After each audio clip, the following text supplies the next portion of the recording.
Olá, meus caros. É com bastante alegria que nós estamos aqui dando continuidade ao nosso trabalho, examinando os princípios constitucionais tributários.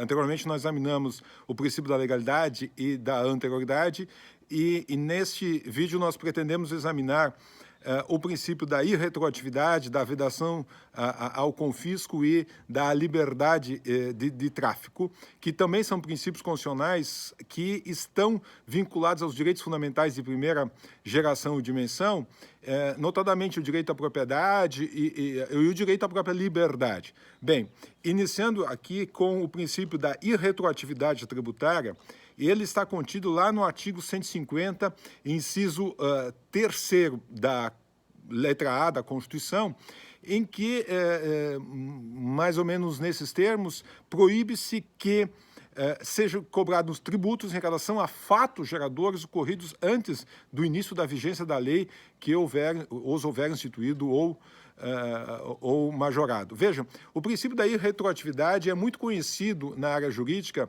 no que tange ao aspecto penal.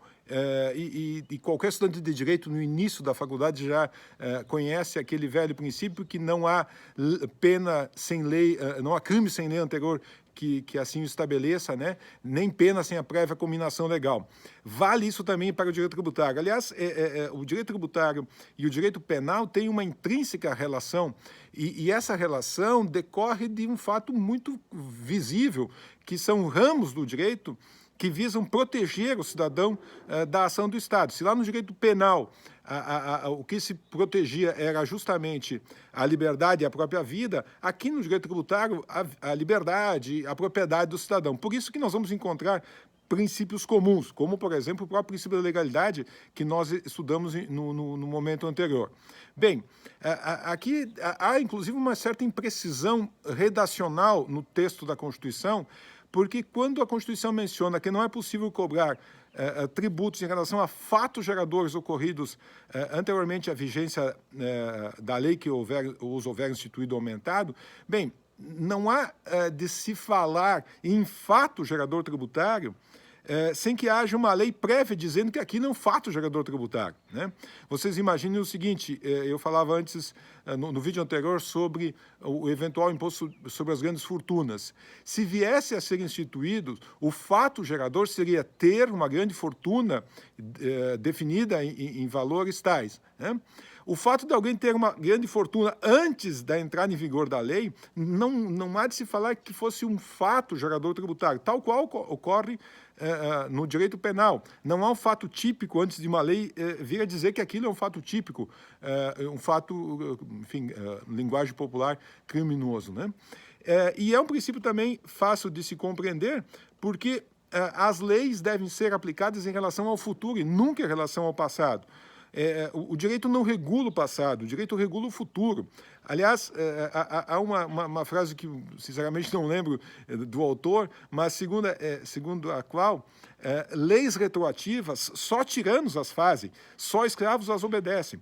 Por isso da importância da ideia de irretroatividade da norma jurídica. Vale sempre lembrar aqui também que, em matéria tributária, nós temos uma exceção a esse princípio da irretroatividade, que diz respeito às penalidades pecuniárias. Sim, em matéria tributária, eventual redução ou extinção de uma penalidade pecuniária pode ser aplicada em relação ao passado, por força lá do artigo 106 do Código Tributário Nacional, inciso 2, a linha C do artigo 106 do CTN, que claramente estabelece isso. Atenção aqui. O que retroage é a penalidade, nunca o valor do tributo devido. Isto é, se for aprovada uma lei dizendo que a penalidade em relação ao ICMS não pago no Rio Grande do Sul por inserção de elementos inexatos numa nota, que hoje é 120%, se isso fosse reduzido para 100, aquele que fosse punido após a redução teria direito a pagar apenas 100, mas continuaria pagando o imposto que foi devido no momento do fato gerador. A lei que eventualmente venha a reduzir uma alíquota de tributo, o percentual que incide, ela não retroage, apenas em relação às penalidades pecuniárias. Isso é importante distinguir, porque lá no direito penal essa retroatividade é mais ampla, né, do que em matéria tributária. Aqui em matéria tributária ela diz respeito tão somente as penalidades pecuniárias. Mas também é um princípio que não é muito complexo de se compreender, né? Até porque, como eu disse antes, vocês conhecem esse princípio em outras áreas do direito e quando são apresentados ao direito penal, são apresentados ao princípio da irretroatividade. Dando sequência, nós temos no inciso 4º do artigo 150 a proibição do Estado utilizar tributo com efeito de confisco. E aqui, claramente, é um direito fundamental de propriedade, sendo garantido por um princípio constitucional tributário. O Estado, a pretexto de tributar, não pode tolher a propriedade do cidadão. A propriedade, o direito de propriedade é um direito fundamental previsto na Constituição Brasileira de 88 e, portanto, ele não pode ser suprimido nem por emenda constitucional, apenas só com uma nova Constituição. E vejam, meus caros, ao garantir isso, não significa que a própria Constituição não possa garantir outros elementos vinculados à ideia de propriedade, como, por exemplo, a ideia de função social da propriedade. Isto é, a tributação, ela pode servir como instrumento para garantia do que se denomina de função social da propriedade. Tanto que nós temos leis estabelecendo, por exemplo, que o próprio IPTU possa ter uma alíquota de 15% na hipótese de o imóvel não ter a sua função social atendida. Por exemplo, a lei, desde 2001, a Lei 10.257 permite que os municípios instituam IPTU progressivo no tempo, alíquotas de 3%, 6%, 9% ou 15%, tendo por objetivo justamente garantir a realização do princípio da função social da propriedade.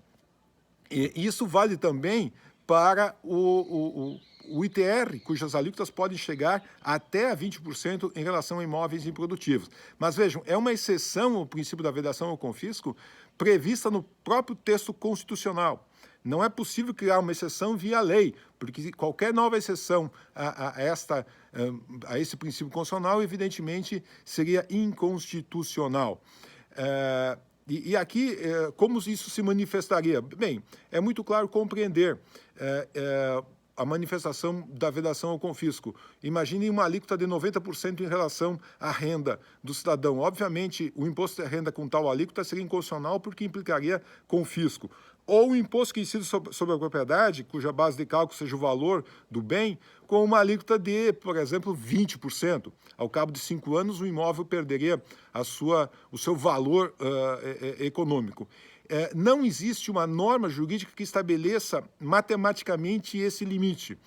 Isso vai ser examinado caso a caso e ser levado a uma demanda judicial. O que existe de precedentes no judiciário são decisões dizendo que as penalidades pecuniárias não poderão ter alíquotas percentuais muito elevados, como, por exemplo, o Estado do Rio de Janeiro tem uma penalidade de 300%, tinha uma penalidade sobre o ICMS não pago, e o Supremo declarou isso inconstitucional.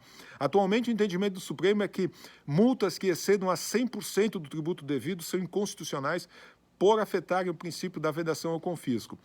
Na verdade, o que o Supremo está dizendo, em outras palavras, embora utilize a expressão vedação ao confisco, o Supremo está aplicando o princípio da proporcionalidade. A multa não pode ser tão expressiva que seja desproporcional. Se vocês forem examinar os acórdãos todos em que o Supremo aplica o princípio da vedação ao confisco, toda a fundamentação está alicerçada na ideia de proporcionalidade tributária. Bem, para nós concluirmos ainda os princípios que estão vinculados aos direitos fundamentais de primeira geração ou dimensão, nós temos o princípio da liberdade de tráfego, no artigo 150, inciso 5º da Constituição. Quando me refiro à liberdade de tráfego, é uma decorrência lógica do direito fundamental de livre circulação no território nacional em tempos de paz. Todos nós podemos circular livremente no território nacional e, vejam, nós estamos experimentando nesse momento pela primeira vez restrições a esse direito à livre circulação, algumas inclusive de discutível validade constitucional em razão dessa calamidade pública do coronavírus. Mas Em regra, nós, em tempos de paz, podemos livremente circular no Brasil. E o tributo não pode ser um óbice a essa circulação, com uma ressalva. E a ressalva está prevista também no plano constitucional, que é a cobrança de pedágios pela utilização de vias mantidas pelo poder público ou que são concedidas à iniciativa privada. Portanto, a única forma de limitar a circulação de pessoas ou bens no Brasil mediante tributos é com a cobrança de pedágio.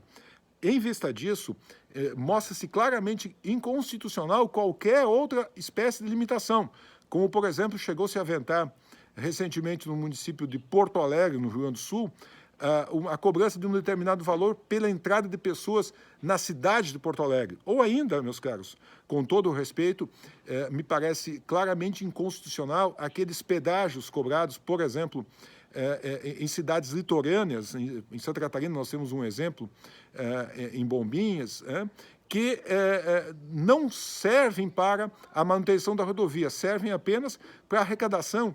E por mais que se tenha, de fato, um argumento jurídico e sustentável para a cobrança daquele tributo, no sentido de que os valores serão destinados à preservação ambiental, no caso de Bombinhas parece que é isso, mas a Constituição não autoriza. A Constituição não autoriza que se cobre isso, porque de fato está se cobrando uma taxa com o título de pedágio. Bem, a livre circulação, portanto, ela garante que pessoas ou bens possam, no território nacional, ter o direito de se locomover sem pagar tributos. É por isso também, ao meu ver, que são inconstitucionais todas as cobranças que ocorrem por parte de unidades da federação de ICMS na entrada de mercadorias provenientes de outras unidades da federação, que alguns estados denominam diferencial de alíquota de ICMS. Bem, meus caros, eu quero agradecer muito a vocês e com isso nós concluímos a abordagem dos princípios constitucionais tributários vinculados aos direitos fundamentais de primeira geração ou dimensão. Muito obrigado a todos.